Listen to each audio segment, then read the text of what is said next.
खुशियों भरा इतवार। इतवार की सुबह चंद खवातीन यस्सु की लाश पर खुशबूदार चीजें लगाने के लिए कब्र पर आईं। वो जानती थीं कि यस्सु की कब्र पर एक बड़ा पत्थर पड़ा है और सोचती थीं कि वो इसे कैसे हटा पाएंगी। जब वो वहां पहुंची तो पत्थर पहले ही से हटा हुआ था। यस्सु की लाश वहां ना थी और कब्र में फरिश्ते थे। फरिश्तों ने कहा, यस्सु जी उठा है, जाओ और उसके शागिर्दों को बताओ। खवातीन ने शागिर्दों को बताया और पतरस और यूहन्ना खुद यस्सु की कब्र देखने के लिए भागे।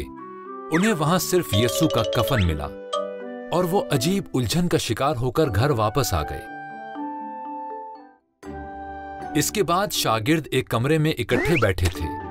वो इस वाक़े के मुताल्लिक बातें कर रहे थे कि क्या हुआ कि यस्सु उन पर जाहिर हुआ। वो बहुत डर गए और समझे कि ये कोई भूत है। यस्सु ने कहा, डरो मत, मेरे हाथ और पांव देखो, ये मैं हूं। आओ और मुझे छुओ।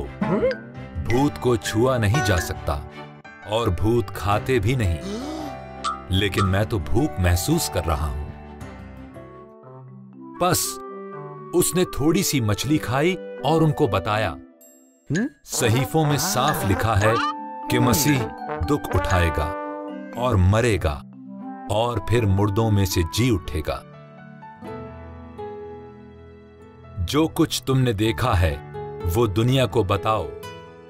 सबको बताओ कि अगर वो खुदा की तरफ रुजू लाएंगे तो उनके गुनाह माफ होंगे। जो कुछ मैंने किया है ये सब इसकी बिना पर मुमकिन होगा। बाइबल ऐप बच्चों के लिए इस ऐप को फ्री डाउनलोड करें।